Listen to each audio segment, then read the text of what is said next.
Welcome to the Podcast Editing and Support Show. My name is Dave. Are you ready? Are you ready? Let's go. We're going to start the episode right now. Happy to have you here. Let's do this. Hey, welcome back to the fourth in the series in our Proof is in the Podcast, Building Your Editing Business from the Inside Out. This continuous growth, learning, adapting, and attracting ideal clients. How do we do this? And we want our business to be strong. We want it to be from the inside, just the strength of what we do to feed us and to help us grow our business. This is going to wrap up our other 3 episodes, 4 in total. Go back if you haven't heard the other ones and check them out. We walk through how you can show the proof within your podcast and your podcast business. And I hope you're finding some value in this. Again, let's talk about the continuous growth aspect of what we do in podcast editing. We really want to expand on this.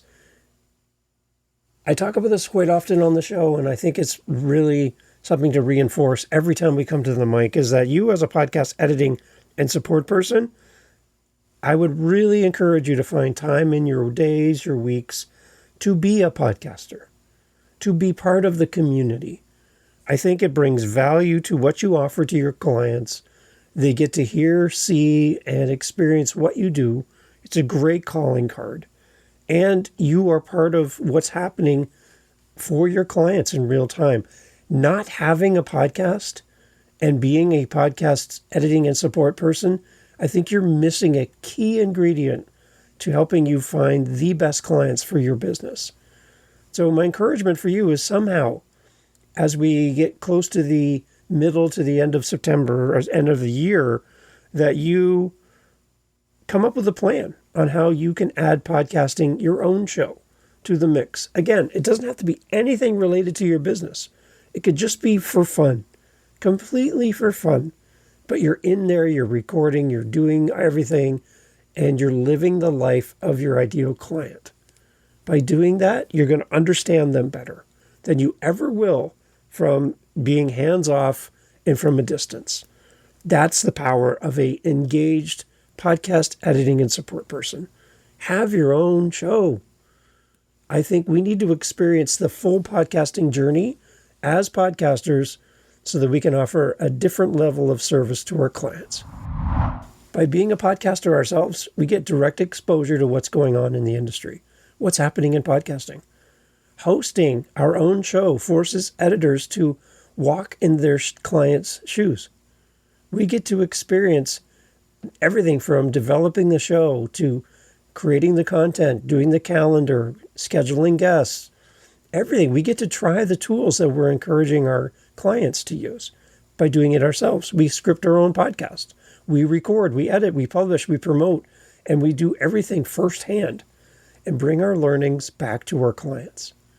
We get that direct exposure by being a part of the podcasting community and experiencing the full podcasting journey.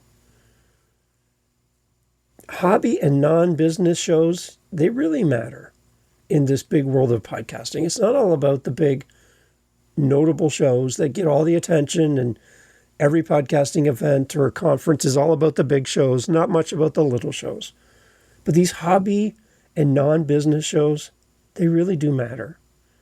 Even a casual or fun podcast provides vital lessons for you as an editor to learn. It's less about the sales and more about the authentic podcasting approach that you take as a podcaster and learning the ropes within the business and all the pressures associated to what's happening right now with YouTube and audio and video and AI and community building and monetization and audience growth and podcast growth and social media, just on and on and on.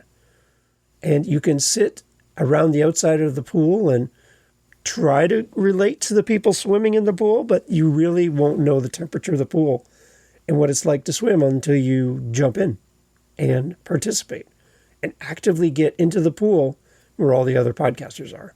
So get off those lounge chairs that you have to save early in the morning so you have them for later. Put the towel down, put your drinks down, Put down your laptop and jump into the pool and be with the other podcasters.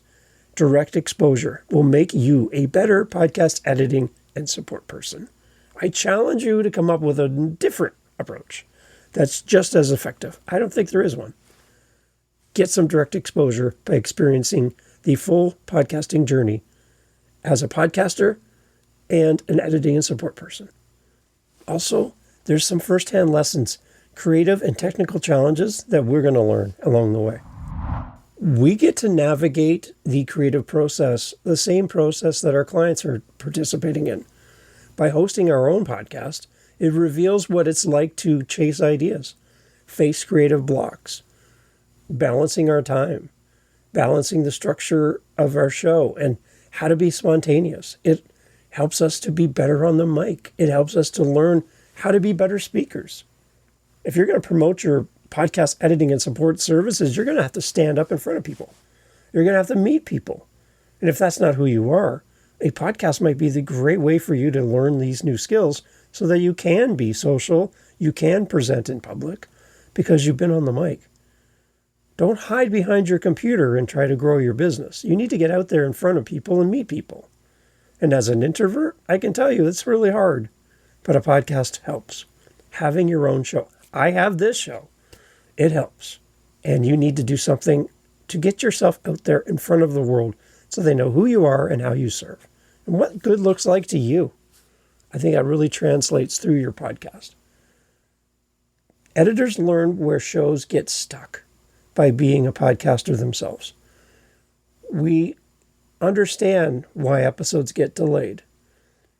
And we experience our own nerves and our own doubts and our own struggles with imposter syndrome because we're living it just like our clients are by navigating the creative process on our own.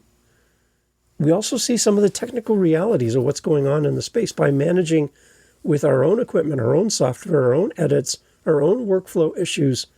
Editors internalize what's happening in podcasting because you're doing it as well.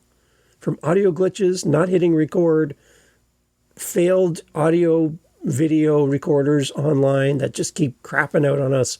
We have to deal with these glitches in real time, just like our clients. We face what our clients face. And this allows us to better troubleshoot and be preventative to help our clients do better because we've already experienced it. We know what's happening in the space. We also get empathy by putting it into practice as a podcaster. We are experiencing the same frustration as our clients. We also get to experience the same triumphs.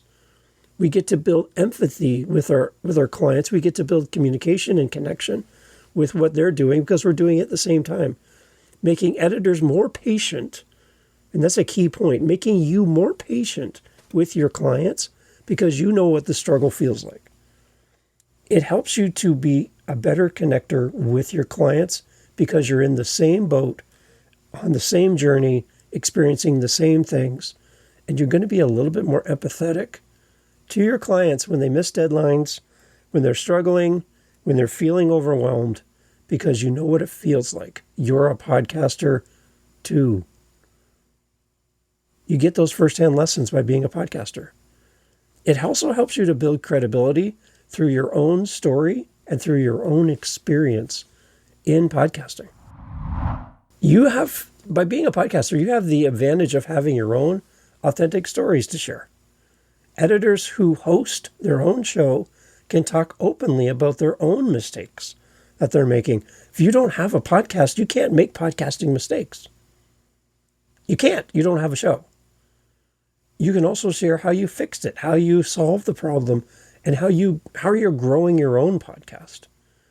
You get to test things out. You get to try things and experiment with your own show and bring your lessons back to your clients. It's a proof of your expertise as well. And here's where I think a lot of podcast editors that I talk to struggle, is they feel like they're an imposter because they don't have a show. Here am I out there telling people I can edit your show and I can support you in your podcast. And when they say, oh, I would love to meet with you, what's your podcast? Oh, I don't have a podcast. So That's funny. Wouldn't it be a good thing to have a podcast if you're trying to get me to come and pay you to do the editing for my show? If you don't have your own podcast, then what does that mean for me as a client for you? Having your own show is a proof of experience and expertise. Hosting your own show is your own portfolio. It's a way for you to show off what you can do, demonstrate your technical prowess, how you do your edits, how you do your music, how you do your interviews, everything. We get to see how you edit your show, and we get to see how professional your podcast branding is before we even hire you to help us with our podcast branding. And it helps with our client relationships. Editors who podcast speak the same language as their clients. That's the disconnect that's happening when you don't have a show. You're not talking the same language. They're saying one thing, you're saying something different. And there's a gap there. It creates a rapport and positions you as the editor as a true collaborator by simply having your own show. Build credibility through your own story and your own experience by having your own show. And the last part of this, and kind of wrapping up this 4-part series, is having your own show bridges the gaps between theory and practice. Thanks for listening to the Podcast Editing and Support Show. Visit us at podcasteditingandsupport.com, podcasteditingandsupport.com. We would love to help you find a great podcast editor, or if you want to hire us, we would love to work with you. Podcasteditingandsupport.com. Catch you on the next episode. Take care.